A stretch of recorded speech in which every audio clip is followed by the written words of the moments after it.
नमस्कार जय जगन्नाथ मु पद्मिनी आपण मानकु स्वागत करछि मोर ओडिया ब्यूटी ब्लॉग चैनल रे तेरे दर्शक बंधु आज मुझे नहीं आसी गोटे स्पेशल रेमेडी जोटा प्रयोग करी आपणकर केश समस्या को दूर करें ता सहित केश को बढ़ई पारे कला करें लंबा करें आगु आमर सब प्रायतः झील मानकर स्त्री लोक मानकर केते लंबा लंबा केश थिला मोटा थिला कला भी थिला माने एते शीघ्र पाचु नथिला जेति आजिकली पाची गलानी तेणुकरी मु नहीं आसी गोटे होम रेमेडी बहुत माने बेस्ट होम रेमेडी अप्लाई कला मात्रे आपण तार रिजल्ट निश्चित पाइबे और एटा हमर भारतीय आयुर्वेदिक जोटा हमर पुराना कालर आम यूज करी आसछु आजिकली सब केमिकल युक्त बहुत कॉस्मेटिक प्रोडक्ट बाहरलानी जोटा कि एडवर्टाइजमेंट देखिकी बेले बेले आम प्रसारित होता और आग्रह भी आसता है कि यहाँ अप्लाई करी हुए तो मोर बहुत किसी भल हम ठीक हो किंतु बेले बेले हो न था माने सेटा इंस्टेंटली काम करता है किंतु परे तार जो प्रतिक्रिया देखा मिले डैमेज कटे आम केशमूल को तेणुकर ये मुझे प्रथम नौ चापत्ती समस्त अवेलेबल थी चापत्ती आम केश बहुत भल चापत्ती आम केश को कला कर साहाय्य करे सेठी जो थाए प्रॉपर्टीज सेटा आम केश बहुत भल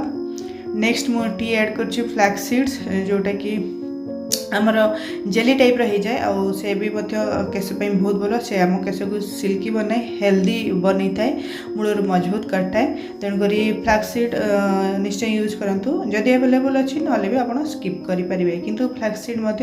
आम चुटी बहुत भल आम हेल्थ भी बहुत भल तो चुटी को से चिकन करता है नरम करता है और मूल मजबूत करता है नेक्स्ट मुझे ऐड कर कला जीरा भी समस्त एवेलेबल थी कला जीरा निश्चय ऐड करूँ कला जीरा आम केश को कला करता है केश को स्ट्रॉन्ग करता है माने मूलर मजबूत करता है ता सहित केश झड़वा कम करे और बढ़ई थाए तेरे जो आजिकली बहुत कम बयस चुटी पाची होता धीरे धीरे कमिज आपण चुटी जदि कम बयस पाचुची रिभर्स कर नेक्स्ट मुझे ऐड करुँच भृषंग पत्र आप जानते हैं भृषंग पत्र आम केश बहुत भल तेणुक किसी सुखिला भृषंग पत्र थी गोटे मुठा मुझे ऐड करदे तो एसबू को गोटे ग्राइंडर जार नहीं आम मिक्सी रे पीसिबा नेक्स्ट मुझे ऐड करुँची जो आमर अँला फलर सुखिला अँला फल जदि आपन पाखे कंचा अच्छी ताले भी आप ऐड करेंगे जदि सुखिला अच्छी सुखिला ऐड करेंगे ना जदि अँला गुंड अच्छी अँला गुंड को ऐड करेंगे अँला सबुठू बेनिफिशियल आम केश आम केश को कला करे केश को लंबा करे केश को बढ़ाए ग्रो कराए आम केश को नरिशमेंट देता है तेणुक अँला जरूरी ये निश्चय ऐड करेंगे नेक्स्ट हूँ मेथी दाना भी आम समस्त मिल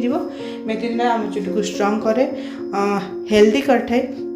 सिल्की करता शाइनर करता ग्रोथ बढ़ाई थाए सहित जदि केश झड़ुची झड़वा कम कर डेंड्रफ प्रॉब्लम थी डेंड्रफ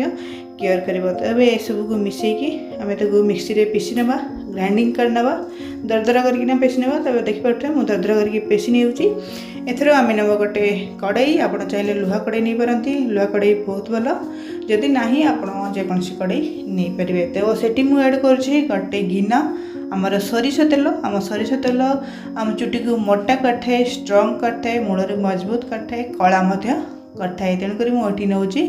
सोरिष तेल गोटे गिना जदि आप चाहिए बेस दिन बनईकी रखापी तो बेस क्वांटिटी नहीं पारती किंतु ये सब अल्प क्वांटिटी बनवा कथा कहीं रहीगले तार गोटे बास्ना आसे आमको भल लगे तेणुक कम क्वांटिटी बनातु अप्लाई करूँ जोटा आपको सूट कर कंटिन्यू करेंगे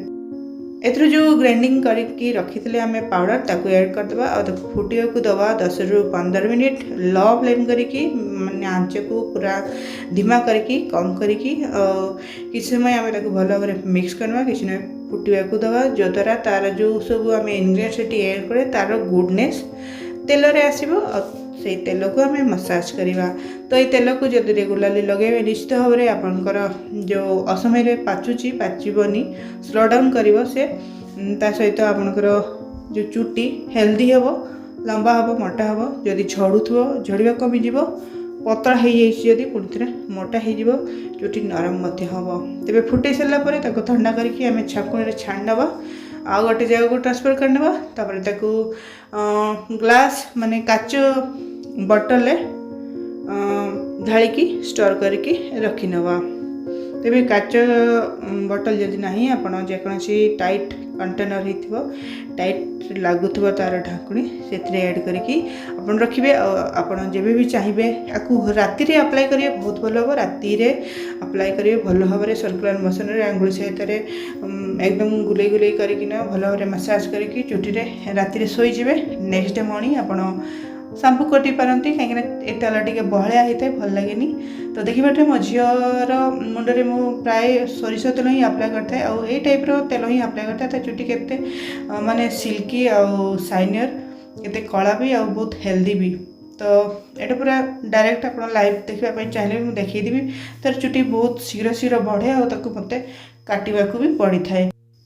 तेबे शैम्पू करदेले आपको भल लगे चुटी माने फ्रेश फील हम आपणकर